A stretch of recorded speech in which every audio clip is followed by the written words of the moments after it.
Hi everyone, this is Sway Band Anime, and today we're going to be reviewing Boys Over Flowers. So Boys Over Flowers was this anime basically that came out in 1997.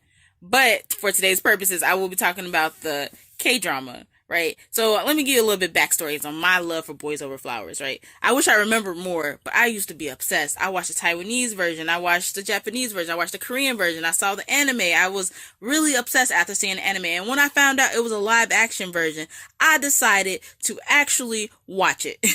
And I was so happy with the result. At first I didn't like it, but then as time went on I started to like it because they had a lot of changes that happened, but I guess it's like they had to update it because it was made in 1997.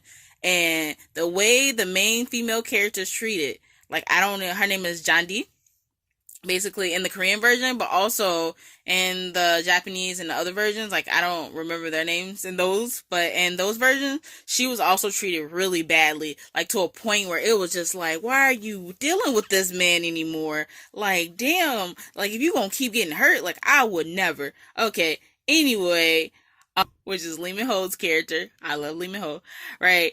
He's the leader of the F4, which stands for Flower 4, right? And he's the reason, he's the love interest of the story. So I don't know, I admire the writers for making people actually end up liking Gunjupo, you know what I mean, like in the end, like, you know. So let's begin. So it started off with this character named Jundi.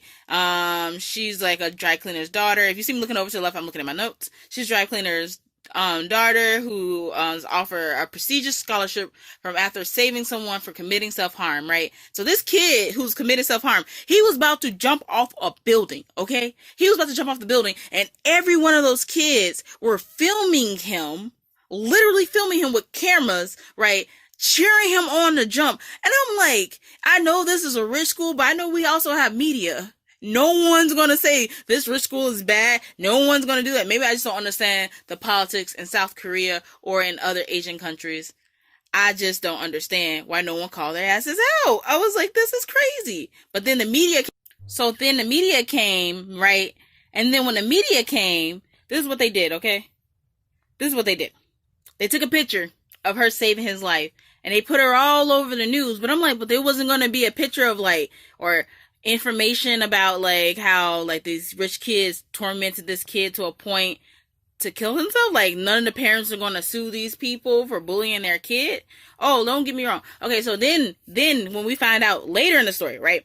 We found out later in the story that there's this card called the F4, right? When you have the F4 red card in your locker, that means the whole school gets permission to beat your ass, right?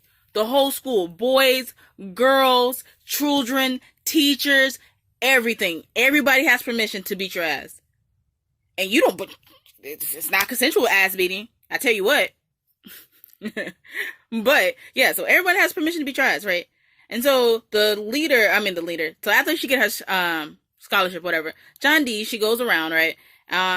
She ends up getting in trouble with Jungupo, right? Because her friend was like playing around on the beam or whatever, and then she drops the ice cream on his shoe, and he's like, I think there's a reference to the anime, but anyway, and then he's like, lick it off, and she's like, no. She's like, okay, she's like, I'm gonna lick it off. And then I'm like, lick it off? Nigga, I don't know where your shoes been. I know your shoes are expensive, but I don't know where your shoes been. Like, I'm not licking nothing. Like, I'm not licking nothing off some fancy man's shoes. Like, fuck that. But that's exactly how John D felt. And she was my spirit animal in that moment, because she hit him in the face with ice cream and then threw money at him. It's like, here, you can use this money for dry cleaning. And I was just like, yes, I would have did. I don't think I would do the same. I'm kind of scary cat. And I was like, but I would have told him no and then walked the fuck off. But I would never like assault someone. But she assaulted him and then told him, fuck you, basically.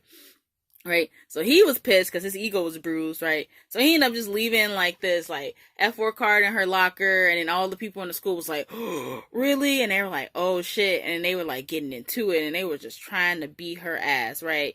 And like, it was just ridiculous. You know what I mean? I was like, God damn, they was throwing flowers on her. They was writing like bad words on her desk. They were like just doing the most. When you think of the most, think of that. They threw flour at her. They were hitting her with eggs. They were like basically just like I'm sorry. But it was a scene in there where she started defending herself, so she got so used to it where she just came in there with all type of deflective weapons, and she was like, "I caught these eggs. I got these flowers. I don't care if my seat is outside." I was like, "I'm not going looking for my desk. If you're gonna take my desk out the room and go and decorate it outside, I'm gonna sit on the floor in the classroom and like just learn, because like what the fuck I need a desk for if y'all? I'm gonna keep bringing it back and you gonna keep taking it out." Fuck that means. I don't know what fuck I look like. But she would bring her basket back every day. But it's supposed to be like this because she's so stubborn, and so she has like tenacity and perseverance, you know. And then like she doesn't tell her parents on what's going on at going on, and her parents are really proud of her for making it in school. But I would have told my mom. I would have been like, "Hey, I don't like this school," but I don't know if I would quit because I wouldn't want to give them the satisfaction that I quit, that they had power over me. But then I guess it's like your state of mind, you know, your well-being, your mind, or like quitting. I guess that's like the options, right? But anyway, like it gets to another point where it was like some other stuff was about to happen. Like these guys were about to take advantage of her, and I was just like in the locker room, because I guess that's how far bullying goes. Like that means like when you're fair game, you're fair game, which is some like these people are so rich that they can give other people permission to your body and your being and your soul. Like as this is like fucked up, you know. And I'm just like, what? And at first, when I first saw the anime and the show, I was just like, what the hell? Like this is not okay. Like, why is this male character supposed to be our love interest when he is so horrible and allowing these things to happen? But I think he saves her in the end. But like, I am not quite sure. Like, I'm like, I have the episode up right now. I'm thinking about the first episode, and this is what I'm like reviewing right now, just like first episode. But I'm like, did he save her in the end? Because it's just like she was about to get raped, or they hurt her arm or something, and she couldn't swim anymore, and that was one of the things she loved to swim in. But I think that he comes in. Oh no, not him. Gunjupo didn't come in just in time. It's the one of the other people from the F4 came in just in time, basically. And what he does is basically his name is Yoon. I'm so terrible at these names. His name is Yoon Ji-hoo, right? So Yoon Ji-hoo. Wait, is it? Is it Yoon Ji? I thought it was Kim Jun, actually. Family runs it. Whatever. It was one of the characters with the blonde hair. So it's always in K-drama, is always a dark haired guy and a light haired guy. The dark haired guy usually gets the girl. Okay. But anyway, it's like the dark haired guy comes in and he saves her. I mean, not dark haired guy. The light haired guy. He comes in and he saves her from basically being like hurt by like this, being hurt really. And I just guess it was like really crazy. And then he came in just in time, and that's when she finally started getting a development, a crush on him, because he was like the only one that's nice. Like even when she was getting flowers thrown at her, he'd give her like a napkin and a tissue and stuff like that. But I feel like she should have pursued a relationship with him. I'm like, he's an actually nice guy. Like Gunjupo's cute and all, but he's kind of crazy for allowing this to happen and sending out this order. This is crazy, you know. But you know, it's not whatever. It's terrible, you know. Okay, and then we got Kim Bum, right? Kim Bum. I'm gonna let this sit with you. Kim Bum's character, right?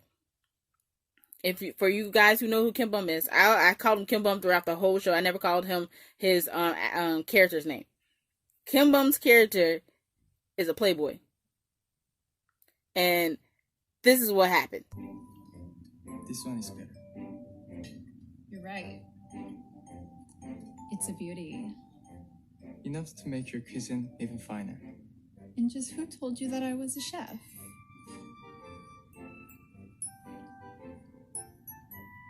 Your delicious looking hands.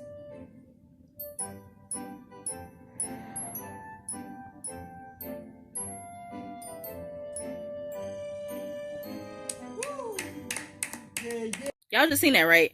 So it's just like plain white lady. She wasn't even that cute to me. I was just like, really? Like her? You know? And I'm just like, you know, it reminds me when I went out with one of my friends' moms. Like, so a lot of my friends are a lot of my friends are Chinese, and we went out to like dinner with his and with her mom basically. And so when we went out to dinner, right?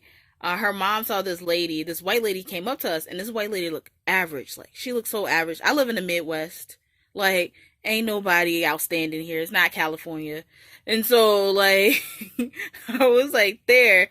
And then, Then like she's like, wow, that lady's so beautiful. I'm like, what lady? Like I was so confused. I was like, she looks normal. Like she's not ugly, but she doesn't look like, wow, I need to commentate on how beautiful she was. And then I was just like, is she saying it because she's white? Because like, is this older Asian lady was just like, that, which is my friend's mom, and she was just like, she's just so gorgeous. I'm just like, that is so weird to me. Like, I would never saw that lady and thought that. And it's nothing against that lady, but it was just like, I just would never thought that. And I'm just like, is it like a fetishization thing? Is it like a erotic thing? Is it because she's white that she's beautiful? Like, you know, some people will be like, oh, all you have to do is be a different race. Like some people be like, oh, you're black, so thus you're pretty, or are you this, so you're this. You know, it's not necessarily like a standard to it. It's just like you hit a check mark. Like, I don't know. But I remember seeing that scene. I was just like, I don't get this.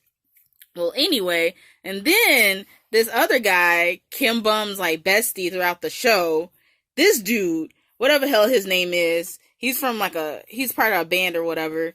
He over here talking about yo. Thank you guys for tuning in. Hope to see you guys soon. Sorry my phone had cut off, but stay around for part 2. Peace.